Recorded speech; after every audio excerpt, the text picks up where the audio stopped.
अस्सलाम वालेकुम। अच्छा, यहाँ पे हमने जो है स्लोप और वाई इंटरसेप्ट का, जैसे हमने प्रीवियस वीडियो में आपको सिखाया था कि कैसे फाइंड आउट करते हैं, यहाँ पे मैंने जो है वो कुछ क्वेश्चंस अगेन लिए हैं क्योंकि वो एक शॉर्ट वीडियो थी ताकि आप इस पे प्रैक्टिस कर सकें। तो स्लोप और वाई इंटरसेप्ट आपको पता है, जब भी हम इक्वेशन लिखते हैं y is equal to M X plus C या y is equal to M X, तो m जो है आपका स्लोप होता है और c जो है वो आपका क्या होता है, इंटरसेप्ट, राइट। तो अभी इसको थोड़ा सा और एक्सप्लेन करती हूँ मैं नेक्स्ट में। देखिए, यहाँ पे आपके पास एक ग्राफ है और इस ग्राफ में बेसिकली अगर मैं आपको थोड़ा सा एक्सप्लेन करूँ कि व्हाट इज़ योर स्लोप, तो स्लोप की डेफिनेशन प्रीवियस में भी बता चुकी हूँ, it is rise over run, यानी आप वर्टिकली कितना डिस्टेंस तय करते हो और हॉरिजेंटली वो कितना होता है। तो आपको कोई एक मेजरमेंट लेनी होती है which is also called the distance on Y and distance on X. अब कोई एक मेजरमेंट पे आपको वर्किंग करनी है, वो मेजरमेंट कैसे लेनी है।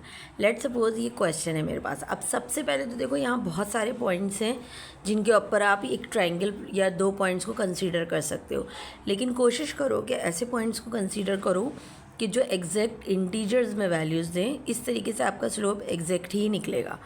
अच्छा, हमने क्या किया, हमने दो पॉइंट्स को सिलेक्ट किया। यहाँ पे आप देख रहे हैं ए बी, यानी हमने ग्राफ को वहाँ सिलेक्ट किया जहाँ वो एक्स एक्सिस और वाई एक्सिस पे कट कर रहा था, तो हमारे पास एक ट्रायंगल बन गया। अब राइज और रन की बात है। ओके, तो हमने यहाँ क्या बात करी थी, राइज और रन की। तो जो पॉइंट्स आपने लिए हैं बेसिकली वो आपके ये वाले रेड वाले पॉइंट्स हैं। तो इन पॉइंट्स से आपको देखना है कि ग्राफ कट कहाँ कहाँ कर रहा है। अच्छा, आप ये पॉइंट्स ना यहाँ पे भी ले सकते थे, यानी आप इसको भी कंसीडर कर सकते थे अगेन, लेकिन यहाँ पे भी आपको क्या होता कि आपको ऐसे पॉइंट्स लेने थे जो एग्जैक्ट ब्लॉक्स पे आपके कट कर रही है। ऐसा कोई रूल नहीं है, बट इसको करने से आपका जो ग्राफ है वो ईज़िली या स्लोप आपका आसानी से निकल आता है। पॉइंट्स में होता है तो डिफरेंस आ सकता है। अब यहाँ पे अगर आप देखो तो यहाँ पे हमने जो राइज किया है वो -1 है। क्यों -1 है? क्योंकि आप अपोजिट डायरेक्शन में काम कर रहे हो। अगर सपोज़ आप नीचे से ऊपर की तरफ जाते हो तो वो पॉजिटिव होता है। अगर आप ऊपर से नीचे की तरफ आ रहे हो, क्योंकि आपको ये ट्रायंगल का टोटल डिस्टेंस कवर करना है राइज और रन का, तो अगर आप ऊपर से नीचे आ रहे हो तो आप उसको नेगेटिव लोगे, सही है। और इसी तरीके से एक्स एक्सिस पे फॉरवर्ड जो होता है वो पॉजिटिव होता है और बैकवर्ड जो होता है वो क्या होता है, नेगेटिव होता है। तो सेम रूल यहाँ पे भी है। आपने ए से स्टार्ट किया, आपने राइज अपवर्ड किया हो चाहे डाउनवर्ड किया हो, ये पोर्शन आपका कितना है, -1, यानी एक ब्लॉक का डिफरेंस आ रहा है। नेगेटिव क्यों है? क्योंकि ये डाउनवर्ड है। ओके, अच्छा, ये मेरा आ जाएगा वाई की जगह पे, यानी -1 की जगह, राइज की जगह पे। और फिर यहीं से जब हम नीचे आए इस पॉइंट पे, तो यहीं से हमने रन करना है उस लाइन तक। तो रन चूँकि आपका फॉरवर्ड डायरेक्शन में हो रहा है तो ये कितना हो गया, 2। तो आपका जो राइज ओवर रन की रेशो है दिस इज़ -1/2।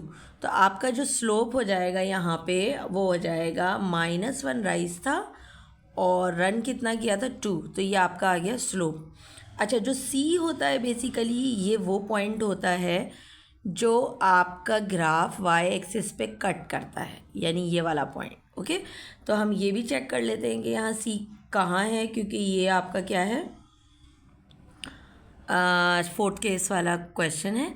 तो यहाँ पे जो आपका सी कट कर रहा है बेसिकली वो कहाँ पुट कर रहा है, आपका 1 के ऊपर कट कर रहा है, राइट। तो आपका सी यहाँ पे होगा 1। अब अगर आप इसकी इक्वेशन भी निकालना चाह रहे हो तो आप इक्वेशन भी निकाल सकते हो। आपको स्लोप पता चल गया, आपको ए पॉइंट जहाँ कट कर रहा था ग्राफ आपका वो क्या है, 1, तो आपको 1 पता चल गया सी। तो हम यहाँ पे एक इक्वेशन से पुट भी कर सकते हैं कि अगर लेट सपोज उन्होंने आपसे ये सी बनाया था, अगर आपसे इक्वेशन पूछी तो मुझे ये पता है कि ये फोर्थ केस की इक्वेशन है, तो एम एक्स प्लस सी आ गया।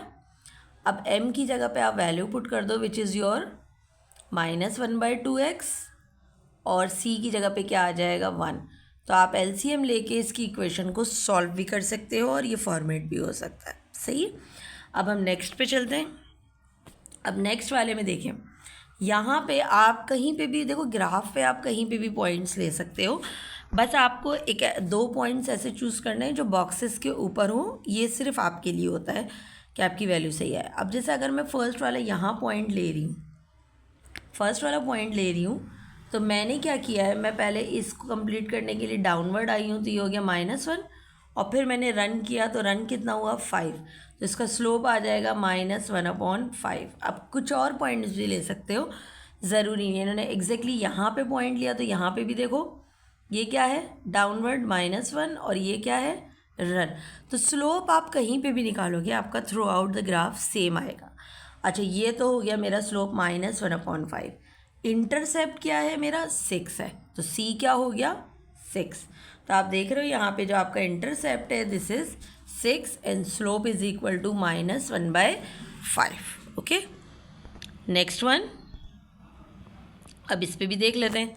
मैंने 2 पॉइंट सिलेक्ट किए ग्राफ है। अच्छा, ज़रूरी नहीं है, अगेन बार बार बोल रही हूँ, अगर आप यहाँ पे देखो सिलेक्ट करते ना इस पॉइंट को, तो ये बीच में आ रहा था, यानी ये इंटरसेप्ट की वैल्यू होती है और आपकी मिड में आ रहा था। तो मुझे एग्जैक्टली यहाँ नहीं पता चल रहा कि ये 1.8 है 1.7 है।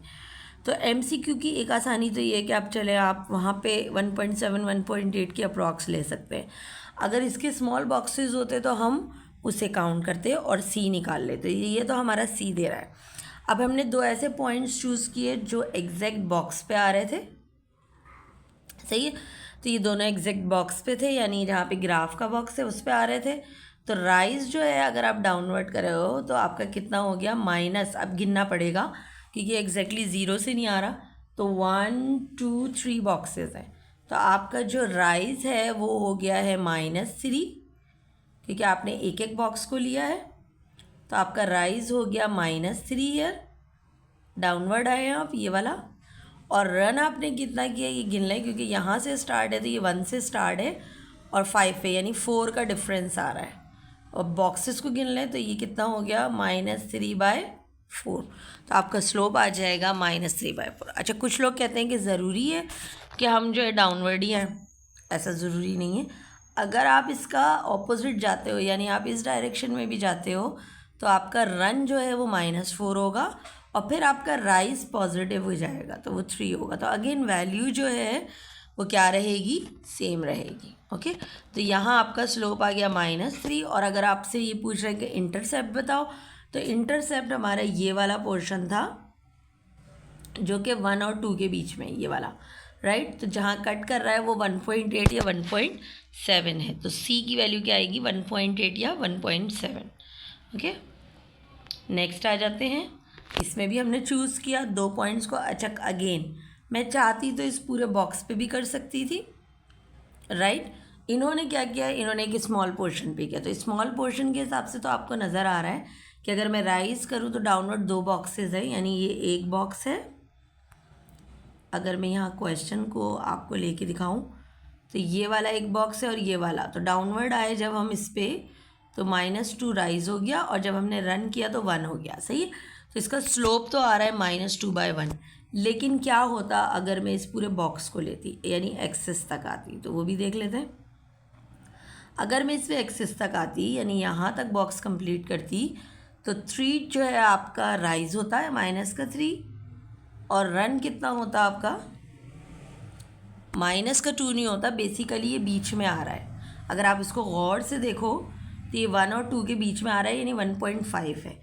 तो आपका जो रन होता वो होता 1.5। तो आप जब -3 को 1.5 से करते हो ना, तो अगेन आपके आंसर क्या आएगा, -2। तो स्लोप आप किसी भी पॉइंट पे निकालो, ट्रायंगल कंप्लीट करना है, राइज और रन देखना है और डायरेक्शन देखनी है। अच्छा, इसका इंटरसेप्ट बेसिकली ये वाला पॉइंट है, तो इंटरसेप्ट आपका जो C है वो है 3, ठीक है। तो आप किसी भी पॉइंट पे अपना बॉक्स कंसीडर करो जहाँ आपका कंप्लीट बॉक्स बन रहा है। जैसे मैं एक और एग्जांपल इसमें बता देती हूँ सेम में। अगर सपोज मैं इसकी जगह पे यहाँ से आती, राइट, तो अगेन देखो कितना 2 टाइम्स राइज हुआ है डाउनवर्ड, तो -2 आता, और रन कितना हुआ है 1, क्योंकि आपने फॉरवर्ड काम किया है। तो राइज और रन अगेन -2 ही स्लोप रहेगा। तो आप स्लोप भी किसी भी पॉइंट पे निकालो, कोशिश करो कि वो इंटीजर्स में हो, यानी आपके बॉक्सेस के पास हो, तो आपकी वैल्यूज़ एग्जैक्ट आएंगी, अनलेस कि कोई ऐसी कंडीशन ना हो कि जहाँ मिड में ही आ रहा है तो फिर आपके पास, वरना आपको कोई ना कोई पॉइंट मिल जाएगा। तो ये प्रैक्टिस थी कुछ क्वेश्चंस की, स्टॉप करके आप देख सकते हो। अल्लाह हाफिज़ फ्रॉम माई साइड।